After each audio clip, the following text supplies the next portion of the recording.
सो 1000 videos की series में आज हमारा 327 नंबर का वीडियो। एंड फ्रेंड्स, हमारी जो सीरीज चल रही थी फोरियर ट्रांसफॉर्मेशन की, उसी में देखेगा आज का हमारा क्वेश्चन क्या बोलता है। सो हमारा क्वेश्चन है find the Fourier transformation of t e to the power minus में टी स्क्वायर। सो यहाँ पे फर्स्ट ऑफ ऑल तो हमें एक नई प्रॉपर्टी आज इंट्रोड्यूस करने वाले हैं फोरियर ट्रांसफॉर्मेशन की, जो कि क्या बोलती है, डिफरेंशिएशन ऑफ फोरियर ट्रांसफॉर्मेशन आखिर क्या होता है। ओके, सो हेलो एवरीवन दोस्तों, मैं हूं गौरव कुमार, स्वागत करता हूं आप सभी का इस नए वीडियो में। तो चलिए शुरू करते हैं आज का वीडियो। तो देखिएगा यहाँ पे मैंने क्या करने वाला हूं कि हमारे पास में जब भी किसी एक फंक्शन के मल्टीप्लाई में टी आता है मल्टीप्लाई होके, तो हमारे पास में क्या होगा ना कि हमें इस फंक्शन को पहले अलग से इसका फोरियर ट्रांसफॉर्मेशन निकाल लेना है, एंड देन टी के मल्टीप्लिकेशन के लिए हमारे पास में फोरियर ट्रांसफॉर्मेशन की जो डिफरेंशिएशन प्रॉपर्टी है उसको आखिर किस तरह से यूटिलाइज करना है वो हम डिस्कस करने वाले हैं। सो यहाँ पे फर्स्ट ऑफ ऑल तो हमारे पास में एफ ऑफ टी कंसिडर कर लेना है, टी को अलग करके जो भी हमारा पार्ट है उसको, यानी कि e to the power minus t square को मैंने यहाँ पे कंसिडर किया है क्या, एफ ऑफ टी। और यहाँ पे अब एफ ऑफ टी का हमें पहले फोरियर ट्रांसफॉर्मेशन निकाल लेना है।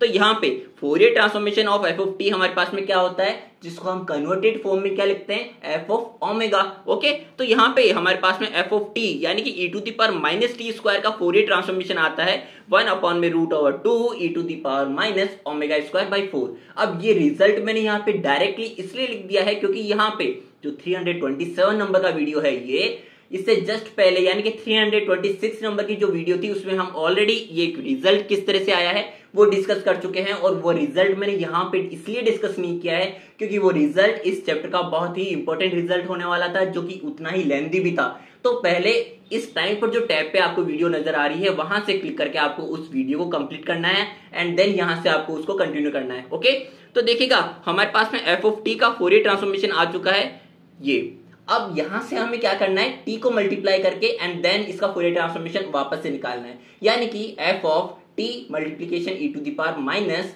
टी स्क्वायर का हमें क्या निकालना है, फोरियर ट्रांसफॉर्मेशन निकालना है। तो देखिएगा यहाँ पे अब मेरे को प्रॉपर्टी डिस्कस करनी है, differentiation property of Fourier transformation, जिसका स्टेटमेंट क्या है, एक बार के लिए स्टेटमेंट समझिए। Let f of t be a piecewise continuous function on every interval minus l से प्लस एल के बीच में हमारे पास क्लोज्ड बाउंड्री है, एंड देन यहाँ पे हमारे पास में ये वाली जो फंक्शन की आइडेंटिटी है ये भी कन्वर्जेंस होनी चाहिए। ओके, तो यहाँ पे जब हमारे पास में ये फुलफिल हो जाता है एक पीस वाइज कंटिन्यूअस फंक्शन के लिए, तब हमारे पास में क्या होता है, differentiation property of Fourier transformation वो देखिएगा।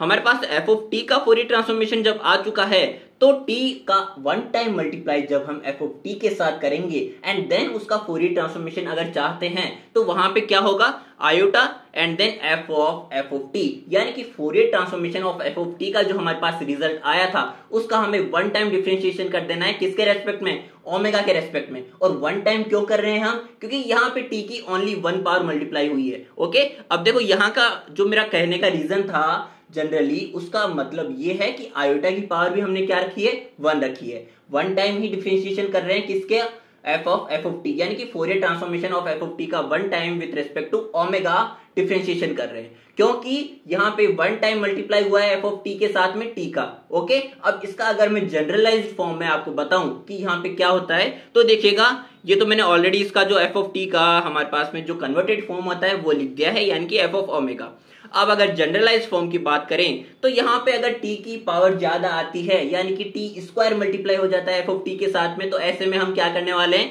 कि यहाँ पे जब टी की पावर n है तो आयोटा की पावर भी n होगी, और उस जो फोरियर ट्रांसफॉर्मेशन है एफ ऑफ टी का उसको भी हमें उतने ही टाइम यहाँ पे डिफरेंशिएशन करना है विथ रेस्पेक्ट टू ओमेगा, जितने टाइम यहाँ पे टी की पावर गिवन है हमें निकालनी है। ओके, तो यहाँ पे हमारे पास में टी की पावर 1 थी, इस कारण से हमें फोरियर ट्रांसफॉर्मेशन का with respect to omega one time differentiation करना है, एंड आयोटा की जो मल्टीप्लिकेशन है वो भी वन टाइम होगी। आती है बात समझ में? तो चलिए अब आगे बढ़ते हैं। तो देखिएगा यहाँ पे हमारे पास में टी का पावर 1 टाइम मल्टीप्लाई हुआ है यहाँ पे, तो मेरे को क्या करना है, e to the power minus t square